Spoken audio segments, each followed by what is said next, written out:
Hey guys, Blazie here, and welcome to this video. So, I have gone over my Fursona a few times, but in like separate vlog videos, or just like random videos, according to when I use the search across my channel function on YouTube, I have never made a video talking about how I made my Fursona. So let's go, girls and boys and non-binary pals, which I might be one of them, I don't know, gender is hard.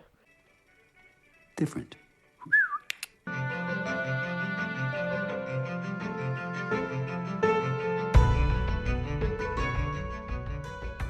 So at this point I have multiple characters, but I only have one Fursona. Unless you count Sass, he's kinda a Fursona-y. Like, I will admit, he's definitely a certain side of me. Not to be discussed today.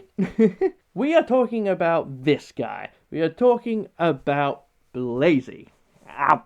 Nom nom nom nom. We are talking about this idiot right here. Because I totally love talking about myself. I mean, I kind of do, actually. All the vlogs that I do generally are just me talking about my life and how wonderful it is. Not. I don't remember being cheery. So how did I use my imagination to create my Fursona?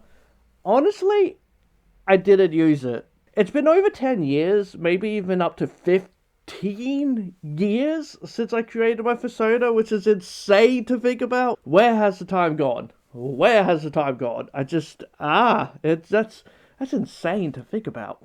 But basically, I don't remember all the details. What I do remember is originally being part of a Pokemon group on like Fursuit and so on. That was a whole other time in my life.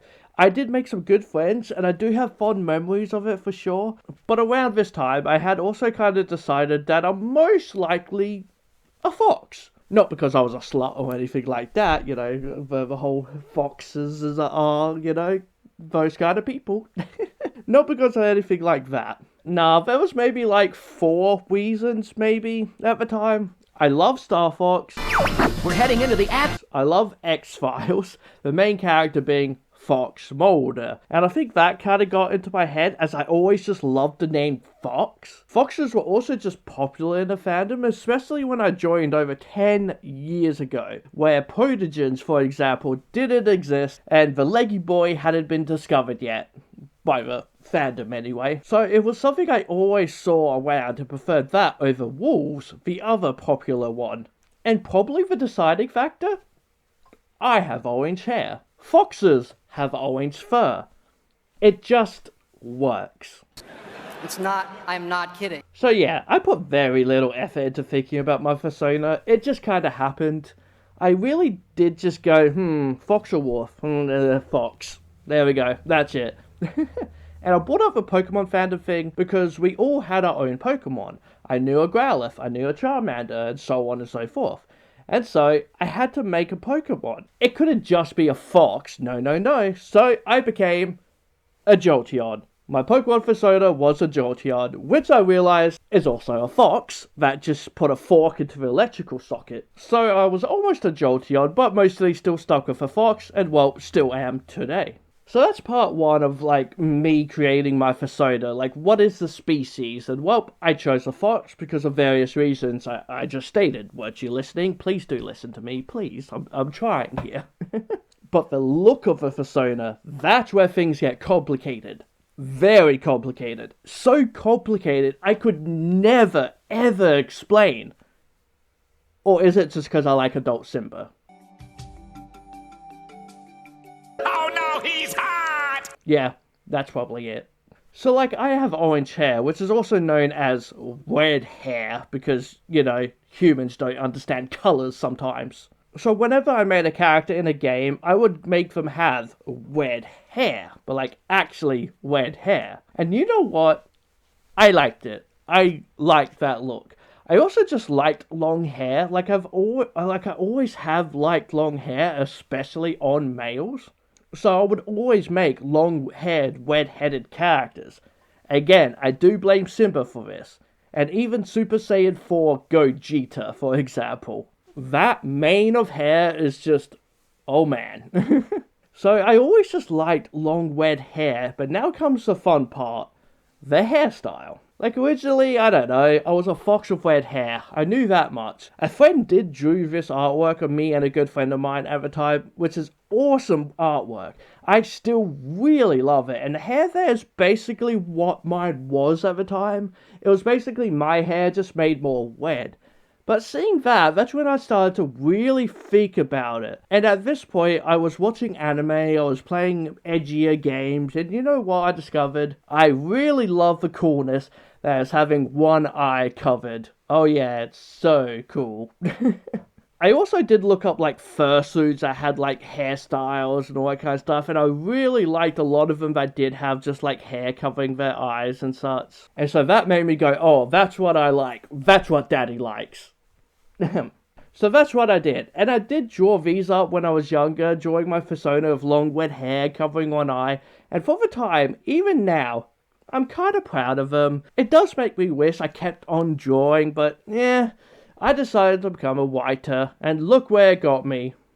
Nowhere. So in other words, his hair came about because I like long wet hair and love hair covering one eye, and ta-da, Blazie is made. And I also got this artwork from the same artist, which name was Obane Masuki at the time. He was a good friend of mine that I really do miss. He's still around, I think. He kind of disappeared, and I hate that he disappeared. I really, really do. Like, I do miss him. If anyone knows him, please let him know that I would love to talk to him. But yeah, he drew this for me, which is up on my wall, like, right there, yeah. I believe, anyway. Yeah, that's what that is. That's like one of the very first artworks I ever got with Blazie's hair like that, with it covering his eye. And that's what made me go, yes, that's what Blazie is. That's what he looks like. That's the first time I really saw my persona with long hair, and I just loved it. It's still one of my favorite art pieces to this day. And then we do have like the portrait on the left arm, but basically came about because it was just a common thing back in the day. And it just kind of stuck. It was just something that a lot of people did, you know, on their personas, is slap a portrait somewhere. Like, I do wish I can kind of change it up, but it's kind of stuck like that now. But there is one other thing that I guess makes me slightly different than the average fox persona. I am all orange. Originally, my persona did have the black paws and the black feet, but when it came time to make my fursuit, I was going to have the black paws. But I randomly panicked, as I do, yay anxiety, because originally it was just a partial fursuit, and I panicked because I was like, oh, my face and such will be orange, but my paws will be black. That might be confusing to people, so why not make my paws orange too? Because then I have to change the web sheet to match, and so he became an all orange fox without the black paws you normally would see. Maybe one day I'll go back to that, but for now, he's all orange. Which again does suit me. I have so much just body hair that's all orange. I have very orange fox all over, so it kind of works. So how did I make my persona? I panicked. It is the flawed product of a deranged mind. And just did the first thing that popped in my head. Make him a fox because I like foxes. Give him red hair because I like red hair. Make him all orange because I panicked. Ta-da! Blazie is born. So yeah, I guess that's the end of this video, I guess. Hopefully it reached the 8-minute mark. If not, I might wabble on a bit. But yeah, there's no real story. Oh look, I'm rambling now. There's no real story to it, how I made my persona. It just kind of happened, and that's really all there is to it. Which is fine. You can have your persona like that. It doesn't need a story. You can just make it. Ta-da, there it is. I do wish I put more thought and effort into it. I could have made something really awesome, something badass. But no, just little old me. Like, I can always update him, and that is very tempting. Like, I did do one update, which is this. I added it into my web sheet that he always has just hair coming down his shoulders now. And then, yeah, this too, these were hairs at the back. And I would always play with my hair. I would always, push it out into the font and all that. And so, recently I got my housemate to actually stitch these into the neck fur. So then they're permanently always there now. Well, at least, yeah, the 2 bits are permanently always there. So I don't have to keep playing with it, keep moving it. And it's just how I like it now. I just, yeah, so you can still continue to change your fursuit and all that. I would love to find more of this exact WED, which is really difficult. If anyone knows where, like, I know this was called, like, Super WED or something like that. So something like Super WED fur from Bartfield or whatever. If anyone has it, let me know. That would be amazing, because I would love to get more of this exact WED so I can add some more stuff, add some more hair to it and all that. But yeah, I think I've ranted on enough. That should be past the 8-minute mark for sure. So it's time to say goodbye. Please do give this video a like and subscribe to my channel, because I love you if you do. Hit that bell icon, and VitoFox says, be who you want to be. Alright guys, bye for now.